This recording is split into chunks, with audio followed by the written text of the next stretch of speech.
Next continuity பார்க்கலாம். இது classification of எலிமெண்ட்ஸில் ஃபீச்சர்ஸ் ஆஃப் குரூப்ஸ். அப்போ குரூப்ஸ்னு என்னது? The vertical columns is called groups. மொத்தம் எத்தனை குரூப்ஸ் இருக்குது? 15 குரூப்ஸ் இருக்குது. அப்போ இது 1வது குரூப்பு 2வது குரூப்பும் சேர்ந்து என்ன பிளாக்கு? எஸ் பிளாக், ரைட்டா? அப்போ 13வது குரூப்பும் இருந்து 18வது குரூப் வரைக்கும் என்ன பிளாக்கு? B black. அப்போது இங்கே மீதி நடுவில் உள்ளது என்னது? மூணாவது பி பிளாக்னு சொல்லுவாங்க. 3வது குரூப்பில் இருந்து 12வது குரூப் வரைக்கும் என்ன குரூப்பு? D group. அதுக்கடுத்து கீழே உள்ளது ரெண்டுமேமும் எஃப் பிளாக். அப்போது இதில் நல்லா கவனிச்சுக்காங்க. அந்த நடுவில் உள்ள டி பிளாக் மட்டும் டிரான்சிஷன் எலிமெண்ட்ஸ்னு சொல்லுவாங்க. அதில் உள்ளதில் டிரான்சிஷன் எலிமெண்ட்ஸ். மீதி எல்லாமே ரெப்ரசன்டேட்டிவ் எலிமெண்ட்ஸ். மீதி எஸ் பிளாக்கு பி பிளாக்கெல்லாம் ரெப்ரசன்டேட்டிவ் எலிமெண்ட்ஸ், ரைட்டா?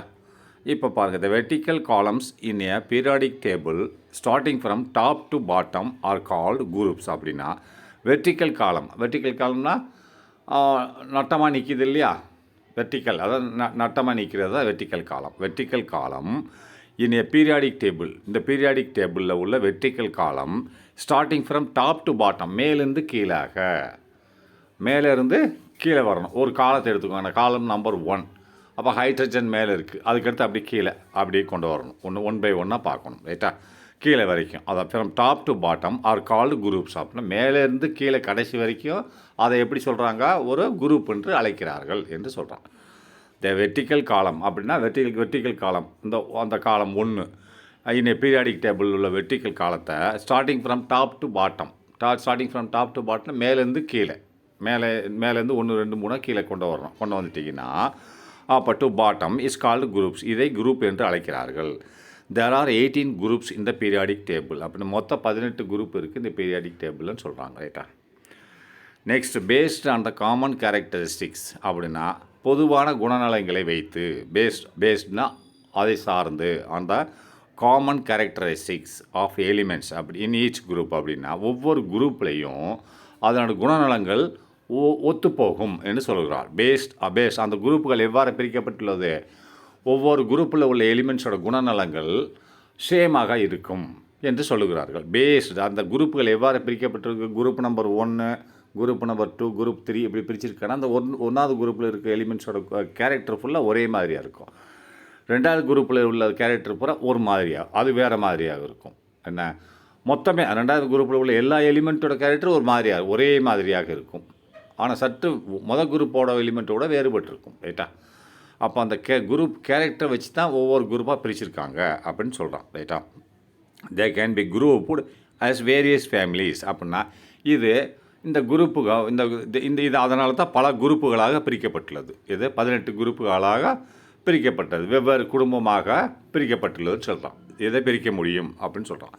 நல்லா கவனிங்க. பேஸ்ட் ஆன் த காமன் கேரக்டரிஸ்டிக்ஸ்னால் பொதுவான ஒரு குணநலங்களை வைத்து ஆஃப் எலிமெண்ட்ஸோட பொதுவான குணநலங்களை வைத்து ஒவ்வொரு குரூப்லேயும் பிரிக்கப்பட்டுள்ளது. பேஸ்னால் அதை சார்ந்து தான் பிரிச்சிருக்காங்க. தே கேன் பி குரூப், இது குரூப்பாக பிரிக்கப்பட்டுள்ள அஸ் வேரியஸ் ஃபேமிலி, வெவ்வேறு குடும்பங்களாக பிரிக்கப்பட்டுள்ளது. புரிஞ்சுதா? சரி, நெக்ஸ்ட்டு குரூப் நம்பர் 1. இப்போ குரூப் நம்பர் 1ல் என்ன இருக்குது? அது ஃபுல்லாக எப்படி கூப்பிட்றாங்க? ஆல்கலி மெட்டல்ஸ்னு கூப்பிட்றாங்க. ஆல்கலி மெட்டல்ஸ் அது ரியாக்ட் ஆகி ஒரு உப்பு இதெல்லாம் உண்டாக்கும், ஒரு ஆல்கலைன் மெட்டல்ஸை உண்டாக்கும். Alkaline earth metals, alkali metals react ஆகி ஆல்கலைன் மெட்டலை உண்டாக்கும், ரைட்டா? அப்போ குரூப் 1ல் உள்ளதுக்கு இப்போ இதுக்கெல்லாம் பேருக்கு என்னது? குரூப் 1ல் உள்ள எலிமெண்ட்ஸுக்கு பேர் எல்லாம் என்னது? மொத்த எலிமெண்ட்டுகளுக்கு ஆல்கலி மெட்டல்ஸ், ரைட்டா? அப்போ குரூப் 2ல் உள்ள எல்லா மெட்டல்களுக்கும் எல்லா பேர் என்னது? ஆல்கலைன் எர்த் மெட்டல்ஸ், ரைப்பா? அப்போ குரூப் 3லேருந்து குரூப் 12 வரைக்கும் உள்ள மெட்டலுக்கு பேர் என்ன? டிரான்சிஷன் மெட்டல்ஸ், ரைட்டா? நல்லா பார்த்துக்கோங்க. ஃபஸ்ட்டு குரூப் 1ல் உள்ள அந்த நேர காலத்தில் இருக்க எலிமெண்ட்ஸ் இருக்குது இல்லையா? மொத்த எலிமெண்ட்ஸ் இருக்குது ஆல்காலி மெட்டல். குரூப் 2ல் உள்ள மெட்டலுக்கு ஆல்கலைன் எர்த் மெட்டல்ஸ். குரூப் 3லேருந்து குரூப் 12 வரைக்கும் உள்ள எல்லா மெட்டல்களுக்கும் பேர் என்னது? டிரான்சிஷன் மெட்டல்ஸ், ரைட்டா? அப்போ குரூப் 13ல் உள்ள மெட்டல் என்னது? Boron metals. குரூப் 14 என்னது? கார்பன் ஃபேமிலி, ரைட்டா? Boron family.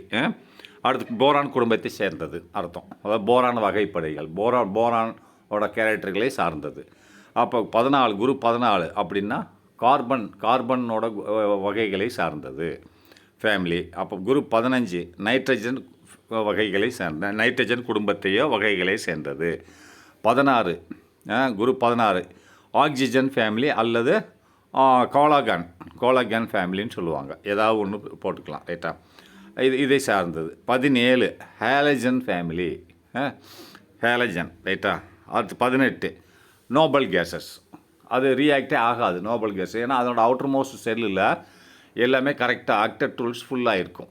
ஆக்டர் டூல்ஸோ டூப்ளட் டூல்ஸோ ஃபுல்லாக இருக்கும், அதனால் அது ரியாக்ட் ஆகாது. நெக்ஸ்ட்டு கீழே இருக்கிற ரெண்டு இது அதை லேந்தனைட்ஸ் அண்டு அசிட்டினைட்ஸ் லேந்தனைட்ஸ் அண்ட் அசிட்டினைட்ஸ். மேலே உள்ள ரோவில் உள்ளது ஃபுல்லாக, கீழே ரெண்டு ரோ இருக்கு இல்லையா, அதில் மேலே உள்ள ரோ வந்து லேந்தனைட்ஸ், அதுக்கு கீழே உள்ள ரோ வந்து அசிட்டினைட்ஸ், ரைட்டா. Which form part of group 3. அப்படின்னா குரூப் 3யில் இருக்கு இல்லையா, குரூப் 3யில் நம்பரை பார்த்தீங்கன்னா கீழே ஜம்ப் ஆகும். குரூப் 3யில் கீழே வந்து பாருங்கள், குரூப் 3யில் அது கீழே பார்த்தீங்கன்னா நம்பர் ஜம்ப் ஆகி இங்கே வந்துடும். எதுக்கு வந்துடும்? மேலே உள்ள குரூப் 3யில் ஃபஸ்ட்டு உள்ளது லேந்தனைட்ஸ் வரும், கீழே உள்ளது அசிட்டினைட்ஸ் வரும். அதாவது which form part of group 3 are called inner transition element. அப்படின்னா அது டிரான்சிஷன் குரூப் 3 பூரா டிரான்சிஷன் எலிமெண்ட். அதாவது மூணாவது குரூப் 3லேருந்து குரூப் 12 வரைக்கும் டிரான்சிஷன் எலிமெண்ட்டு. அப்போ அந்த குரூப் 3யில் மட்டும் கீழே வந்து பார்த்தீங்கன்னு சொன்னால் நம்பர் ஜம்ப் ஆகும், அட்டாமிக் நம்பர். அந்த ஜம்ப் ஆகிற நம்பர் ஃபுல்லாக கீழே இருக்கும். இதில் இருக்கும் லேந்தனைட்ஸில் இருக்கும். அதுக்கு கீழே குரூப் 3யில் இன்னும் கீழே வந்து பார்த்தீங்கன்னா அது நம்பர் ஜம்ப் ஆகும். அது பூரா அசிட்டினைட்ஸ்ன்னு சொல்லுவாங்க. அது பூரா அதனால் இதுக்கு பேர் என்ன சொல்ல, இன்னர் டிரான்சிஷன் எலிமெண்ட். அதுக்கு உள்ளே இருக்குது அப்படின்னு சொல்கிறாங்க. இன்னர் டிரான்சிஷன் எலிமெண்ட்டுன்னு சொல்கிறாங்க. லேந்தனைட்ஸையும் அசிட்டினைட்ஸையும் ஒரு குரூப் 3யில் இருக்குது. அதை எவ்வாறு அழைக்கிறாங்க? லேந்தனைட்ஸ் அசிட்டினைட்ஸை இன்னர் டிரான்சிஷன் எலிமெண்ட் என்று அழைக்கிறார்கள். குரூப் 3யில் உள்ள lanthanides and actinides inner transition element என்று அழைக்கிறார்கள். Except group 18. அப்போ குரூப் 18 தவிர all the element present in each group have the same number of electrons in their valence shell. அப்படின்னா இந்த குரூப் 18ல் உள்ளது மட்டும் தவிர, ரைட்டா, குரூப் 18 மட்டும் விட்டுருங்க. அப்போ குரூப் 1 2 3 4 5 எல்லா 17 வரைக்கும் ஆல் த எலிமெண்ட்ஸ் ப்ரெசன்ட். அப்போ அதில் உள்ள எலிமெண்ட் எல்லா எலிமெண்ட்டுகளும் அந்த குரூப் 17 வரைக்கும் 1லேருந்து 17 வரைக்கும் உள்ள எல்லா எலிமெண்ட்டுகளும் இன் ஈச் குரூப் ஒவ்வொரு குரூப்பில் உள்ள எல்லா எலிமெண்ட்டுகளும் have same number of electrons in their valence shell அப்படின்னு சொல்கிறான். அப்போ அவனோட வேலன்ஸ் செல், அதோட கடைசி வேலன்ஸ் செல் இருக்கு இல்லையா, அதுக்கு பேர் கடைசி செல்லுக்கு பேர் தான் வேலன்ஸ் செல்லுன்னு சொல்லுவாங்க. அந்த எல்லா எலிமெண்ட்லேயும் உள்ள எலக்ட்ரான் உள்ள வேலன்ஸ் செல் வந்து நம்பர் வந்து சேமாக இருக்கும். எதுக்கு? வேலன்சிக்கு சேமாக இருக்குன்றான். And thus have the same valency, அந்த சேம் வேலன்சியாக இருக்கும் அப்படின்றான். ஆனால் இதுக்கு வேலன்சி கிடையாது. குரூப் 18ல் வேலன்சி இருக்கா? ஏன்னா வேலன்சி இதில் இல்லை, ஏன்னா அது ஆக்டர் டூல்ஸ் ஃபுல்லாக இருக்கும். எதுக்கு ஆக்டர் டூல்ஸு டூப்ளட் டூல்ஸ் ஃபுல்லாக ஆகலையோ, அதாவது வேலன்சி கம்ப்ளீட் ஆகலையோ, அவுட்டர் மோஸ்ட் பவுண்டில் வந்து 2 அல்லது 8 இல்லைன்னு சொன்னால், அப்படின்னு சொன்னால் அது வந்து ஆக்டர் டூல்ஸ் ஃபுல்லாக ஆகலை, ரைட்டா. அதனால் அவங்க வந்து அவங்களுக்கு வேலன்சி தேவைப்படும். And thus have same valency, அதே வேலன்சி இருக்கும் அப்படின்னு சொல்கிறான், ரைட்டா. இப்போ ஒரு உதாரணத்துக்கு, இப்போ ஃபார் எக்ஸாம்பிள் பாரு, இங்கே பாரு, ஃபார் எக்ஸாம்பிள் உதாரணமாக all elements of group 1. Group 1ல் உள்ள எல்லா எலிமெண்ட்டையும் எடுத்துக்கோங்க. குரூப் 1ல் எல்லா எலிமெண்ட் இருக்கு இல்லையா, குரூப் 1ல் இருக்கு இல்லையா, குரூப் 1ல் உள்ள எல்லா எலிமெண்ட்டில் அவுட்டர் மோஸ்ட் செல்லில் எத்தனை எலக்ட்ரான் இருக்கும்? ஒரு எலக்ட்ரான் தான் இருக்கும். அவுட்டர் மோஸ்ட் செல்லில் ஒரு எலக்ட்ரான் தான் இருக்கும். அப்போ இந்த அவுட்டர் மோஸ்ட் செல்லில் ஒரு எலக்ட்ரான் இருந்துச்சுன்னா இதோட வேலன்சி என்னது? 1 தானே. 1னா அவுட்டர் மோஸ்ட் செல்லில் உள்ள எலக்ட்ரானுக்கு மொத்தம் எத்தனை எலக்ட்ரான் இருக்கோ அதுக்கு பேர் வேலன்ஸு. அது அந்த ஆக்டர் டூல்ஸையோ டூப்ளட் டூல்ஸையோ ஃபுல் பண்ணுறதுக்கு ஒன்று அந்த இதை கொடுத்துட்டா ஃபுல்லாகிடும், ரைட்டா. தானே கொடுத்துடணும், இல்லை வாங்கணும். அப்போ 4க்கு உள்ளே என்ன இருக்கோ அதெல்லாம் கொடுத்துரும். அப்போ அதுதான் வேலன்ஸ். அப்போ 4க்கு மேலே இருந்துச்சுன்னு சொன்னால் 4 இருந்தால் 4 தான் வேலன்சி. 4க்கு மேலே 5 இருந்ததுன்னா வேலன்சி என்ன 3 வாங்கிக்கிறோம். 4க்கு உள்ளே இருந்ததுன்னா கொடுக்குறத வேலன்சி, ரைட்டா? So the valency of all the alkali metals is 1. அப்போ இது குரூப் 18க்கு வருமா? வராது. ஏன்னா அது ஆக்டட் டூல்ஸு ஃபுல்லாக இருக்கும். அது ஆக்டட் டூல்ஸ் ஃபுல்லாகிடுச்சுன்னா வேலன்சி அதுக்கு இருக்காது, ரைட்டா? அதுதான் சொல்கிறான். All the elements present in each group, எல்லா குரூப்லேயும் உள்ள எல்லா குரூப்பில் 18 எக்ஸப்ட் 18வது குரூப் தவிர எல்லா element in all the elements in each group, ஒவ்வொரு குரூப்லேயும் உள்ள எல்லா எலிமெண்ட்டுகளும் have the same number of electrons in their valence shell. அப்படின்னா ஒரே எண்ணிக்கையில் தான் இருக்கும். வேலன்ஸ் செல்லில் ஒரே எலக்ட்ரான் தான் இருக்கும், ஒரே எண்ணிக்கையில் தான் இருக்கும். இப்போ குரூப் 1ல் பார்த்துக்கோங்க. குரூப் 1ல் உள்ள எல்லா எலிமெண்ட்டுகளோட வேலன்ஸ் செல்லில் எத்தனை எலக்ட்ரான் இருக்கும்? 1 தான் இருக்கும் அவுட்டர் மோஸ்ட் பண்டில். அதை எடுத்து பார்த்தா தெரியும், ஒரே ஒரு எலக்ட்ரான் தான் இருக்கும். அதுதான் சொல்கிறான், have same number of valence shell, ரைட்டா? அண்ட் ஆகவே ஹேவ் த சேம் வேலன்சி, எல்லாத்துக்கும் ஒரே வேலன்சி தான் தேவைப்படும். இப்போ 2ஆம் நம்பர் எடுத்துக்கிட்டிங்கன்னா 2ஆம் நம்பர் குரூப்பில் அதை பார்த்தீங்கன்னா எல்லா அவுட்டர் மோஸ்ட் செல்லையும் ஒரே வேலன்ஸு தான் இருக்கும்.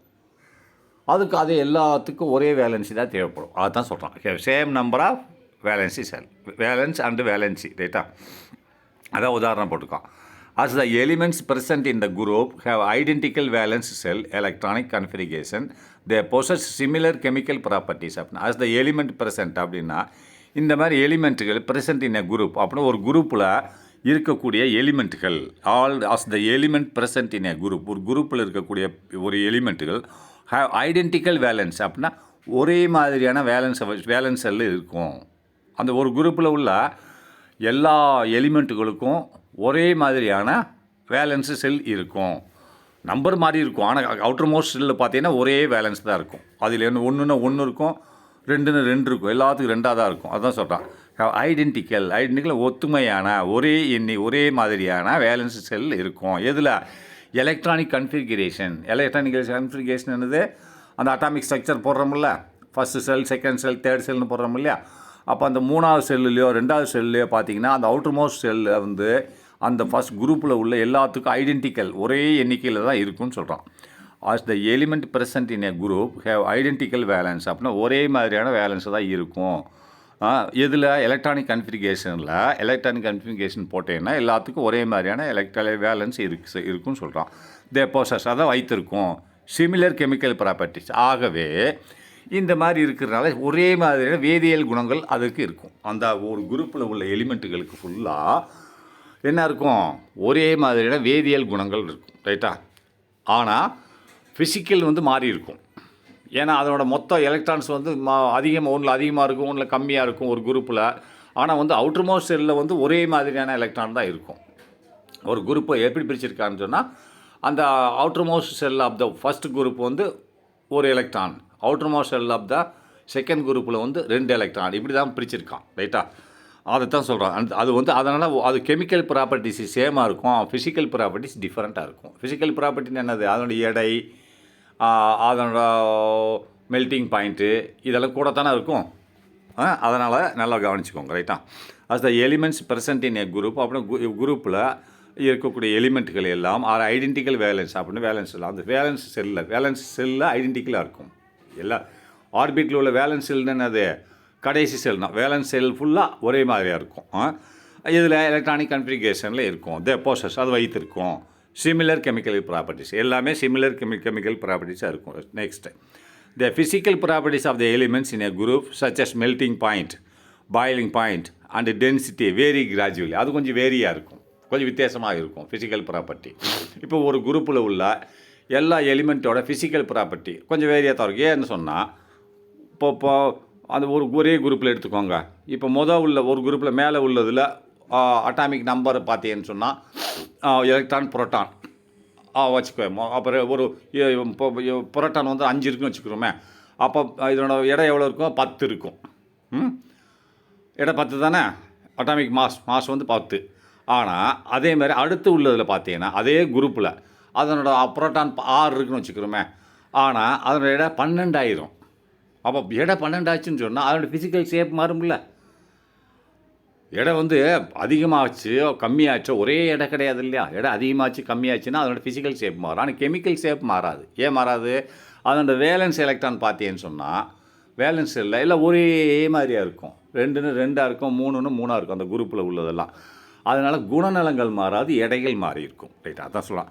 த physical properties of elements in a group such as melting. Physical ப்ராப்பர்ட்டினா இயற்கை குணங்கள். ரைட்டா? அது கெமிக்கல் வேதியியல் மாற்றங்கள், வேதியியல் குணங்கள். ரைட்டா? அதான் இந்த மெல்டிங் பாயிண்ட்டு, அதனோட எடை, பாயிலிங் பாயிண்ட்டு, இது கொஞ்சம் வேரி ஆகும். டென்சிட்டினா அதோட அடர்த்தி. நம்ம எடை கூடிச்சுன்னா அடர்த்தி இருக்கத்தானே செய்யும். இதெல்லாம் வெரி கிராஜுவலி சற்று மாறுபட்டிருக்கும். ரைட்டா? The atoms of groups 18 elements have stable electronic configuration. அப்படின்னா குரூப் 18 உள்ள அணுக்கள், ஆட்டங்கள், எலிமெண்ட்டுகள் எப்படி வேணால் படுக்கும். The atoms of a group 18 elements அப்படின்னா குரூப் 18 உள்ள எலிமெண்ட்டுகளில் உள்ள ஆட்டங்கள் எல்லாம் என்ன இருக்கும்? Have stable electronic configuration. அதுக்கு வந்து வேலன்ஸ் செல் கிடையாது. வேலன்ஸ் செல் ஃபுல்லாக ஆக்டர் டூல்ஸ் ஃபுல்லாக இருக்கும். ரைட்டா? அதுக்கு வேலன்ஸி வராது. ரைட்டா? அதனோட பார்த்தீங்கன்னா இந்த நோபல் கேஸஸ் வந்து எது கூட ரியாக்ட் ஆகாது. அதனால தான் அது தனியாக வச்சுருக்கான்.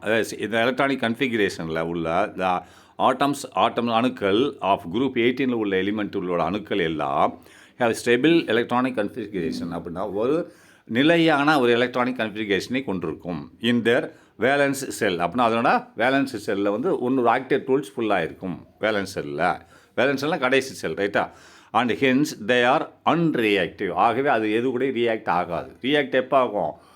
ஆக்டிவ் டூல்ஸ் ஃபுல் ஆகலைன்னா தான் ரியாக்ட் ஆகும். ஒன்று கொடுக்கும் இல்லை வாங்கும்.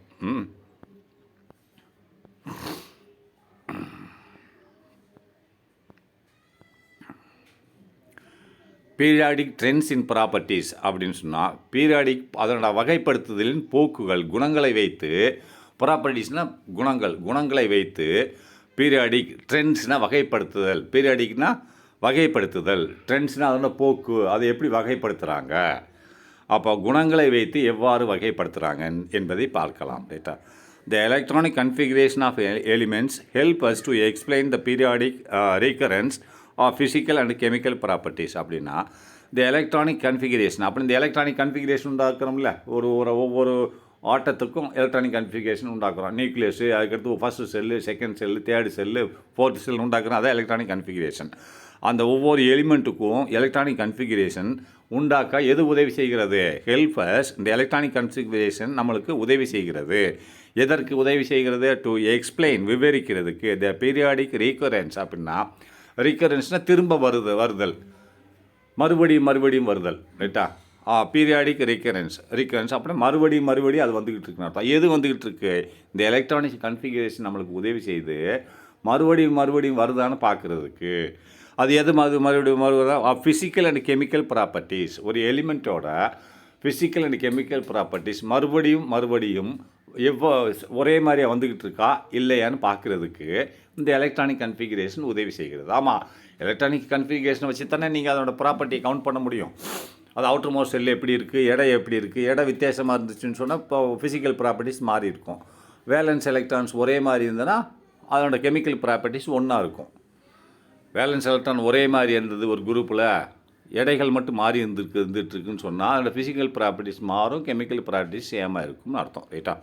அதை தான் போட்டிருக்கான். இந்த மாதிரி electronic configuration, the electronic configuration of elements help உதவி செய்கிறது to explain the periodic recurrence. அப்படின்னா அது எப்படி அதை திரும்ப வந்துக்கிட்டு இருக்குது. பீரியாடிக்னா மறுபடியும் ரெக்கரன்ஸ் மறுபடியும் வருதல் ஆஃப் எது? Physical and chemical properties. அப்படின்னா அதனோட உருவ அமைப்பு, ஃபிசிக்கல் மெல்டிங் கேரக்டர், இதெல்லாம் மறுபடியும் வருது. எப்படி வருது? அது அதிகமாக மெல்டிங் பாயிண்ட் இருக்கா இல்லை கம்மியாக இருக்கான்றது பார்க்குறதுக்கு இந்த எலக்ட்ரானிக் கன்ஃபிகரேஷன் உதவி செய்கிறது என்று சொல்கிறார். ரைட்டா? Anything which is repeats it self after a regular interval is called periodic. அப்படின்னு ஏதாவது ஒன்று ஃபிசிக்கலோ இல்லை கெமிக்கலோ ப்ராப்பர்ட்டிஸோ எனிதிங் அதுதான் சொல்லலாம். ஃபிசிக்கல் ப்ராப்பர்ட்டிஸோ இல்லை கெமிக்கல் ப்ராப்பர்ட்டிஸோ விச் ரிப்பீட்ஸ் திரும்ப அதே மாதிரி வந்துச்சா சேம். இப்போ ஒரு பொருள், ஒரு ஆட்டம் 100 டிகிரியில் மெல்ட் ஆகுதுன்னா அடுத்து 100 டிகிரியில் இன்னொரு ஆட்டம் மெல்ட் ஆகுதுன்னு சொன்னால் அப்போ ரெண்டோட ஃபிசிக்கல் ப்ராப்பர்ட்டிஸு சேம்னு அர்த்தம். ரைட்டா? அதை anything which repeats it self அதுவாக, அதாவது அந்த கேரக்டர் வந்து திரும்பி வந்தா ஆஃப்டர் எ ரெகுலர் இன்டர்வல், தொடர்ச்சியான இடைவெளிக்கு பின்பு. அப்போ இப்போனா அடுத்தடுத்து இந்த மாதிரி ஒரு மெல்ட்டிங் பாயிண்ட்டு, ஒரு ஒரு ஒரு எலிமெண்ட்டோட மெல்ட்டிங் பாயிண்ட் சேமாக வந்து கொண்டு இருந்தால் அதற்கு பேர் என்னது, பீரியாடிக்னு அதை அழைக்கிறோம் என்றான். அதாவது எனித்திங்னா இந்த கெமிக்கல் அண்ட் ஃபிசிக்கல் ப்ராப்பர்ட்டிஸ்னு அர்த்தம். விச் ரிப்பீட்ஸ், திரும்ப வந்தால், ரிப்பீட்ஸ் இட் செல்ஃப், திரும்பி இதே குணநலன்கள் இருந்தால், ஆஃப்டர் எ ரெகுலர் இன்டர்வல்ஸ், அப்படின்னா குறிப்பிட்ட இடைவெளிக்கு பிறகு. இப்போ ஒரு ஒரு இதில் ஒரு குரூப்பில் எடுத்துக்கிற 1ஆம் நம்பருக்கு வந்து ஒரு ஃபிசிக்கல் கேரக்டர் இருக்குது, அதே ஃபிசிக்கல் கேரக்டர் 4ஆம் நம்பருக்கு இருக்குது, அதே ஃபிசிக்கல் கேரக்டர் 7ஆம் நம்பருக்கு இருக்குது. அப்போ ஜம்ப் ஆகி வருதா ஒரு குறிப்பிட்ட இடைவெளிக்கு எடுத்து. அப்படி இருந்துச்சுன்னு சொன்னால் அதுக்கு பேர் பீரியாடிக் அப்படின்னு அதை அழைக்கிறோம். Anything which repeats it self after a regular interval, அப்படின்னா குறிப்பிட்ட இடைவெளிக்கு பிறகு ஒரு குணநலங்கள், அதாவது கெமிக்கல் ப்ராப்பர்ட்டிஸோ ஃபிசிக்கல் ப்ராப்பர்ட்டிஸோ வந்து கொண்டிருந்தால் அது எவ்வாறு அழைக்கப்படுகிறது, பீரியாடிக் என்று அழைக்கப்படுகிறது. And this behaviour is called, அதோட அந்த கேரக்டர், அதனோட குணநலங்கள் எவ்வாறு அழைக்கப்படுது, பீரியாடிசிட்டின்னு அழைக்கப்படுகிறது. அப்படி வந்துக்கிட்டு இருந்துச்சுன்னு சொன்னால் அது வந்து பீரியாடிக். அப்போ ஆகவே இந்த மாதிரி பீரியாடிக்காக இருந்துச்சு அப்படின்னு சொன்னால் திஸ் பிஹேவியர், இந்த குணநலங்கள், இந்த பீரியாடிக் குணநலங்கள் இஸ் கால்டு பீரியாடிசிட்டி அப்படின்னா என்று அழைக்கப்படுகிறது. இது பீரியாடிஸ், இந்த குணநலங்கள் இருந்தால் அதற்கு பேர் ரெகுலர் இன்டர்வலில் வந்துக்கிட்டு இருந்துச்சுன்னு சொன்னால் அதுக்கு பேர் பீரியாடிக். பிறகு என்ன சொல்கிறான், திஸ் பிஹேவியர், இந்த குணநலங்கள் இஸ் கால்டு பீரியாடிசிட்டி, இந்த குணநலங்கள் இருந்தால் பீரியாடிசிட்டின்னு அழைக்கிறோம் அப்படின்னு சொல்கிறான். Some of the atomic properties of elements are periodic, அப்படின்னா சில அட்டாமிக் ப்ராப்பர்ட்டிஸ் ஆஃப் எலிமெண்ட்டுகள் உள்ள இந்த டேபிளில் உள்ள சில எலிமெண்ட்டுகளில் டேபிளில் உள்ள எலிமெண்ட்டுகளில் சம் ஆஃப் அட்டாமிக் சில அட்டாமிக் குணநலங்கள், அதாவது அட்டாமிக் குணநலங்கள் என்னது, அதான் physical properties and chemical properties are periodic, இது பீரியாடிக்காக இருக்குது அப்படின்னா அந்த டேபிளில் சில அட்டாமிக் குணநலங்கள் physical properties and chemical properties are பீரியாடிக்காக இருக்குது. பீரியாடிக்னா எனக்கு ஒரு குறிப்பிட்ட இன்டர்வல் தள்ளி ஒரே மாதிரியாக வந்துட்டு இருக்குன்னு அர்த்தம். அதுதான் மேலே படித்தோம்ல, குறிப்பிட்ட இன்டர்வலுக்கு அடுத்து, இடைவெளிக்கு அடுத்து ஒரே மாதிரியாக வந்து கொண்டிருந்தால் அதுக்கு பேர் பீரியாடிக். அந்த குணநலங்களுக்கு பேர் பீரியாடிசிட்டின்னு அர்த்தம். ரைட்டா, பீரியாடிக்குன்னு பீரியாடிசிட்டி. Right, okay. அப்போ இது இந்த மாதிரி இருக்குன்றான். Some of atomic properties of elements are periodic, சில எலிமெண்ட்டுகளோட அட்டாமிக் ப்ராப்பர்ட்டி வந்து பீரியாடிக்காக இருக்குது அப்படின்னு சொல்கிறான். அடுத்த ப்ராப்பர்ட்டிஸ் சச்சஸ் அட்டாமிக் ரேடியஸ், இந்த ப்ராப்பர்ட்டிஸ், இந்த குணநலங்கள் என்ன குணநலங்கள், ப்ராப்பர்ட்டிஸ் இப்போ தான் சொன்னால் பீரியாடிக்காக இருக்குன்னு சொன்னால அது என்ன மாதிரி குணநலங்கள் அப்படின்னு பார்ப்போம். என்னது, ரேடியஸ்னால் ஆரம். இப்போ ஒரு சர்க்கிள் எடுத்துகிட்டு நம்ம சென்டர் பாயிண்ட்லேருந்து அதோட அவுட்டர் மோஸ்ட் லைன் வரைக்கும் கோடு இழுத்தோம்னா அது ஆரம். அப்போ 2 கோடு இழுத்தோம்னா டயமீட்டர். ரைட்டா, அப்போ இந்த மாதிரி சில ஆட்டங்களுக்கு ஆரம் வந்து ஒரே மாதிரியாக இருக்குது அப்படிங்கிறான். குறிப்பிட்ட இன்டர்வல்ஸ் ப்ராப்பர்ட்டிஸ் சச்சஸ், என்னென்ன குணநலங்கள், ஆரம், ரேடியஸு, அதுக்கடுத்து அயனிக் ரேடியஸு. அது அயனிக் ரேடியஸ்னால் அது வந்து அயனைசேஷன் ஆகும்போது அதனோட ரேடியஸ் பார்க்கணும். ரைட்டா, அதுக்கு அயனைசேஷன் எனர்ஜி, அது அயனைசேஷன் ஆவதற்கு தேவைப்படும் ஆற்றல். அடுத்து நெகட்டிவிட்டி, அப்புறம் அதோட எலக்ட்ரான் நெகட்டிவிட்டி தன்மை. அடுத்து எலக்ட்ரான் அஃபினிட்டி அப்படின்னா அது எலக்ட்ரான் அஃபினிட்டியும் பார்க்கணும். இதெல்லாம் குணநலங்கள். இந்த குணநலங்கள்லாம் சேர்ந்து சற்று இடைவெளி விட்டு வருகிறது. அதைத்தான் இப்போ பார்க்க போகிறோம். ஸோ எ ரெகுலர் பீரியாடிசிட்டி அதைத்தான் காமிக்குது. இது என்னத்தை காமிக்குது, ஒரு நிலையான பீரியாடிசிட்டி காமிக்குது. அந்த பீரியாடிசிட்டி என்னது, the behaviour of the periodic is called periodicity. எதனோட பிஹேவியர், அதான் இந்த போட்டிருந்தான் இல்லையா, என்ன போட்டிருந்தான், அதாவது எனிதிங், ஏதாவது ஒன்று. இப்போ இந்த போட்ட அயானிக் பாண்டுன்னு சொல்கிறான், ரேடியன்றான். இதெல்லாம் ஒரு ப்ராப்பர்ட்டிஸ். இந்த ஒரு ப்ராப்பர்ட்டிஸு விச் ரிப்பீட்ஸ், தொடர்ந்தால், அது தொடர்ந்து வந்தால், இந்த ப்ராப்பர்ட்டிஸ் எனிதிங் ரிப்பீட்ஸ், ஏதாவது ஒன்று தொடர்ந்து வந்தால் ஆஃப்டர் ரெகுலர் இன்டர்வல், அது குறிப்பிட்ட இடைவெளிக்கு பிறகு தொடர்ச்சியாக வந்து கொண்டிருந்தால் அதற்கு பேர் பீரியாடிக். ஆனால் அந்த குணநலன்கள் பேர் பீரியாடிசிட்டி. ரைட்டா, இப்போ அதுதான் சொல்கிறான் இங்கேயும். பீரியாடிக் ப்ராப்பர்ட்டிஸ் அப்படின்னா இது என்ன பண்ணுறோம், இந்த மேலே சொன்னதில் பீரியாடிக் ப்ராப்பர்ட்டிஸ். ரைட்டா, the main significance of modern periodic table அப்படின்னா சிக்னிஃபிகன்ஸ்னால் மோஸ்ட்னா முக்கியத்துவம், அதாவது சிக்னிஃபிகன்ஸ்னால் முக்கியத்துவம்னு அர்த்தம். அதாவது முக்கியத்துவம் என்னவென்றால் மாடர்ன் பீரியாடிக் டேபிளோட சிக்னிஃபிகன்ஸ்னால் முக்கியத்துவம்னு அர்த்தம். அப்போது மாடர்ன் பீரியாடிக் டேபிளோட முக்கியத்துவம் என்னவென்றால் the main significance of modern periodic table இருக்கிறது that it gives a clear understanding of the general properties and trends within a group or period to predict with considerable accuracy அப்படின்றான். நல்லா கவனிச்சுக்கோங்க. which that it gives a clear understanding. இது இந்த modern periodic table ஒரு தெளிவான விளக்கத்தை கொடுக்கிறது.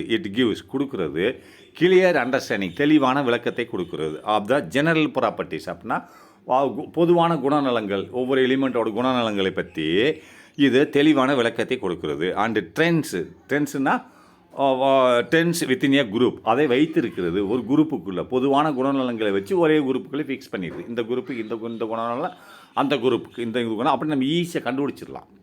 என்னென்ன ப்ராப்பர்ட்டிஸ், ஒரு குரூப்புக்கு ஒரு ப்ராப்பர்ட்டிஸ் இருக்குதுன்னு கண்டுபிடிச்சிடலாம் வித்தின் ஏ குரூப் அல்லது ஏ பீரியடு. ஒன்று ஒரு குரூப்பில் வச்சுருக்கோம், இல்லை பீரியடில் வச்சுருக்கோம். பீரியடில் ஒரே ஒரு ஒரு ஒரு ஒரு குணநலங்கள் கொண்ட ஒவ்வொரு 7 பீரியட் இருக்கு இல்லையா, ஒவ்வொரு பீரியடில் உள்ள எலிமெண்ட் பூரா ஒரே குணநலங்களை வச்சுருக்கோம். அல்லது ஒரே குரூப்பில் உள்ளது பூரா ஒரு குணநலங்களை வைத்திருக்கோம். அதனால் நமக்கு தெளிவாக அது விளக்குகிறதுன்னு சொல்கிறான். With a considerable accuracy. Considerable அக்யூரேசினா குறிப்பிட்ட அக்யூரேசினா தெளிவான விளக்கத்தை கொடுக்கிறதுன்னு அர்த்தம். குறிப்பிட்ட ஒரு தெளிவான விளக்கத்தை கொடுக்கிறது.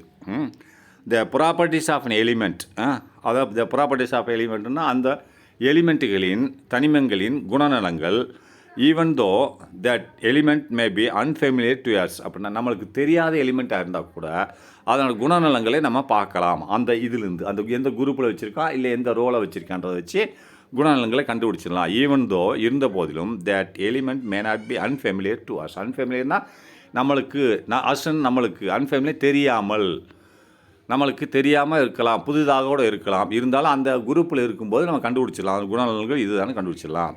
let us discuss the periodic trend of some of the properties. நாம் விவாதிப்போம். let us discuss, நாம் விவாதிக்கலாம். எதை? the periodic trendsனா வகைப்பாடு, அந்த பீரியாடிக் வகைப்பாடுகளை அண்ட் அதனோட குணநலன்களை இப்போ விவாதிக்கலாம் சொல்கிறான். அடுத்து அட்டாமிக் ரேடியஸ்னு என்னன்னு சொல்கிறான். ரைட்டா, இதை நெக்ஸ்ட் இதில் படிப்போம்.